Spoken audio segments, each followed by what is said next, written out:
Sa aking takbo sa pagbabahagi ng kaalaman, mga impormasyon sa inyo tungkol sa mga alien sa mundo ay ngayong 2023 ang taon na masasabi kong the year of the alien stories. Sa pagpasok ng taon ay binulabog tayo ng mga unidentified flying spaceship na pinabagsak ng mga jet fighter ng mga Amerikano.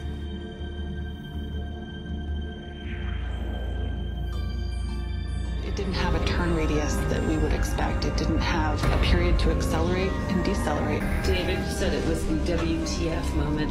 We're seeing something for the first time. The 12 o'clock position, and this thing's still pointing north-south, the tic-tac goes and turns and starts coming up. So now it's mirroring me. Whatever it was aware that we were there. To be able to just accelerate to match my speed and then to rapidly go away, we do not possess that technology. Pagkatapos noon ay sinundan ito ng big revelation naman ni David Grush sa mga na-recover nilang katawan ng mga alien mula sa mga bumagsak na spaceship. If you believe we have crashed craft, stated earlier, do we have the bodies of the pilots who piloted this craft? As I've stated publicly already in my News Nation interview, Biologics came with some of these recoveries. Yeah. Were they, I guess, human or non-human biologics? Non-human, and that was the assessment of people with direct knowledge on the program I talked to that are currently still on the program. Sa kalagitnaan ng taon ay ang pag-atake ng mga alien sa Peru. The events, a lot of the events that are being reported are true. We have video of the authorities showing up. We have video of the villagers running out into the jungle shooting at something, okay?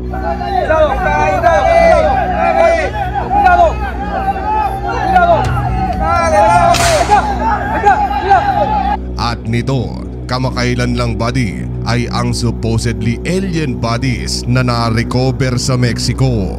Iniwan natin ang istorya kung saan kailangan nating hintayin ang iba't ibang scientific community upang mag-conduct ng sarili nilang investigation sa kung totoong alien nga ba itong dalawang ito o hindi. And we have an answer buddy. Tatlong pag-aaral kasi ang ginawa dito ng mga scientist. Pinasok nila ito sa MRI at doon ay nalamang walang kung anong tampering o pandarayang ginawa dito upang ito ay magmukhang alien talaga. Ibig sabihin ay isang kung anong katawan ito na purong natural at walang halong kemikal. So if those are actual mummified aliens, if those are aliens, that would be amazing. Yung nakitang parang mga unknown organ ng alien body ay turned out na mga eggs o itlog nga talaga ang mga ito. At alam naman natin na hindi nangingitlog ang mga tao. At kung tao nga ito na mayroon lamang deformities nung siya ay nabuhay, ay dapat hindi natin ito makikita. I know right? Weird shit. Pero meron pang isang kwento naman kung saan sa saglit na pagliwanag ng kalangitan. It was the streak seen across the sky, now seen around the world. This, as our 8 News Now investigators confirm, Metro actually set up cameras at this home. May lumanding na spaceship na lulan ang mga 9-foot tall na mga alien. Ang pag-uusapan natin dito lang sa channel na kung ikaw ay may kaalaman, hindi ka malalamangan. And the story goes like this. Ang lugar ng istorya natin ay sa Las Vegas, United States. May 1 nang mangyari ang lahat. Hindi masyadong nasagap ng mga marites dito ang balitang ito, pero doon ay viral na viral ang balita. Southern Nevada is abuzz tonight with stories about the crash of an unknown object and the alleged sighting of strange creatures in the backyard of a Northwest Valley home.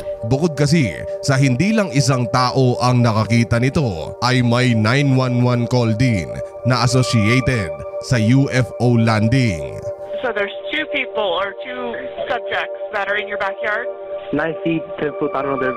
They look like aliens to us. Big eyes, they have big eyes, like I can't explain it, and big mouth. Pati yung mga CCTV ng iba't ibang mga bahay sa Vegas ay nakunan din ang napakaliwanag na ilaw at napakalakas na dagundong matapos mag-crash ang alleged UFO na ito sa isang bakuran. Matapos ang 911 call ay dali-daling yung mga pulis malapit sa pinangyarihan ay agad na pumunta sa bahay upang mag-imbestiga. Hindi ginawang katatawanan ito ng mga officer dahil sila man din ay buhay na testigo na meron nga talagang kung ano ang lumanding malapit sa tinatambayan nila at doon sa sinasabing bakuran. Sound like a really dumb question, but did you guys see anything fall out of the sky? We got a call, and one of my partners actually said that they saw it too. They're claiming 8 to 9 foot tall green beings that were in their backyard. Sounds crazy, but you never know. Kalaunan, ang resulta ng investigasyon ng gabing iyon ay negative. Wala silang nakitang kung anong alien o tao sa palibot ng property. Pero ang inakalang pagtatapos ng alien story na ito sa Vegas ay simula lang pala. Dahil as the days come by ay napagalamang meron nga talagang laman ng balitang ito. Kinabukasan kasi ay mayroong nakitang malaking circular mark doon sa bakuran na sinasabing eksaktong pinaglandingan ng UFO. One thing noticed by the officers was a circle in the soil. Heto pa ang post-interview ng mismong saksi at nag-report ng insidente. And I hear something fall from the sky. I turn around, the only thing I see is a big light falling from the sky. And moments after, I feel a big impact and a bang, sort of like a big impact fall. It was sort of like a shock wave, like an out-of-body experience. So to say, when I tried to look at the object, it was all blurry, not my vision, but only the backyard area. Buddy, nagulat ako sa impormasyong sinabi niya rito sa dulo dahil tila tugma ito sa nakaraan nating video tungkol sa Peruvian alien attack na animoy. Mala predator, may kapangyarihang mag-blend sa paligid yung mga nilalang na ito. At hindi pa dyan matatapos dahil matapos ang insidente ay sa tulong ng social media ay animoy nagsumbong itong taong ito na nagngangalang Angel na may mga nakaitim na suit ang tila nagpapaikot-ikot sa lugar at sinusurveillance sila ng buo niyang pamilya. Marami ang hindi naniwala sa kanyang istorya pero kalaunan ay napag-alamang totoo na ipinapabantay nga talaga sila ng ilang intelligence officer ng lungsod. Hindi lang yan dahil to make the surveillance more elaborate, buddy, ay naglagay din ng high-grade CCTV ang mga kinauukulan na direktang nakatutok sa kanilang bahay. Kinumpirma na ang dalawang surveillance tactic na ito ay 100% true. The family told us by phone they had seen suspicious vehicles with men in black types checking out their home. Turns out there is substance to that. A retired police officer fessed up on News Nation that he spent days staking out the house to see what, if anything, unfolded. What about those reports that Metro installed a special surveillance camera atop the house, presumably to watch for intruders, human or otherwise, or overzealous media? Turns out that's true as well. Minamatyagan ang bawat nilang galaw ng isang ahensya ng gobyerno ng Amerika. Ngayon, as the months come by, ay wala nang kung ano pang development sa Vegas UFO story na ito. But boy, oh boy, buddy hoy, gising na, may confirmed UFO at alien nga talaga dito sa mundo.